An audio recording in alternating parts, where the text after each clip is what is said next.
சென்னை ராயப்பேட்டை அதிமுக தலைமை அலுவலகத்தில் எடப்பாடி பழனிசாமி தலைமையில் பூத் கமிட்டி அமைப்பதற்காக நியமிக்கப்பட்ட மாவட்ட பொறுப்பாளர்களின் ஆலோசனைக் கூட்டம் நடைபெற்று வருகிறது. இதுகுறித்த விவரங்களை செய்தியாளர் பிரகாஷ் வழங்க கேட்கலாம். பிரகாஷ், வணக்கம். விவரங்களை சொல்லுங்க. அதிமுகவில் இந்த பூத் கமிட்டிக்காக அனைத்து மாவட்டங்களுக்கும் மாவட்ட பொறுப்பாளர்கள் நியமிக்கப்பட்டிருக்கிறாங்க.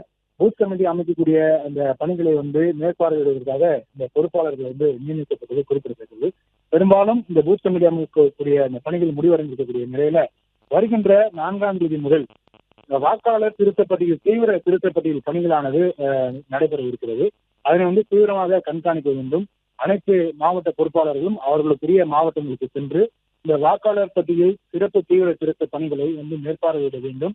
மாவட்ட செயலாளர்களையும் இந்த பணிகளில் ஈடுபடுத்த வேண்டும். அதே போல பூத் கமிட்டி பொறுப்பாளர்களையும் இந்த பணியில் ஈடுபடுத்த வேண்டும் என்பன உள்ளிட்ட பல்வேறு அறிவுரைகள் மற்றும் ஆலோசனைகளை தற்போது அதிமுக பொதுச் செயலாளர் எடப்பாடி பழனிசாமி இந்த மாவட்ட பொறுப்பாளர்களுக்கு வழங்கி வருகிறார். இதனால் வரையிலும் இந்த பூத் கமிட்டி அமைப்பதற்கான அந்த பணிகளில் என்னென்ன பணிகள் நடைபெற்று இருக்கிறது என்பது குறித்தும் கேட்டறிந்து வருகிறார். பல்வேறு ஆலோசனைகள் மற்றும் அறிவுரைகளை இந்த கூட்டத்தில் வாயிலாக அவர் வழங்கியிருக்கிறார். குறிப்பாக 4ஆம் தேதி முதல் நடைபெற இருக்கக்கூடிய வாக்காளர் தீவிர திருத்த பட்டியல் அந்த பணிகளில் முழுமையாக ஈடுபட வேண்டும், தீவிரமாக கண்காணிக்க வேண்டும் என்று மாவட்ட பொறுப்பாளர்களுக்கு அறிவுறுத்தி வருகிறார். பிளே ஸ்டோர் மற்றும் ஆப் ஸ்டோரில் இருந்து பாலிமர் செயலியை QR கோடு மூலம் பதிவிறக்கம் செய்யுங்கள். செய்திகளை உடனுக்குடன் பெறுங்கள்.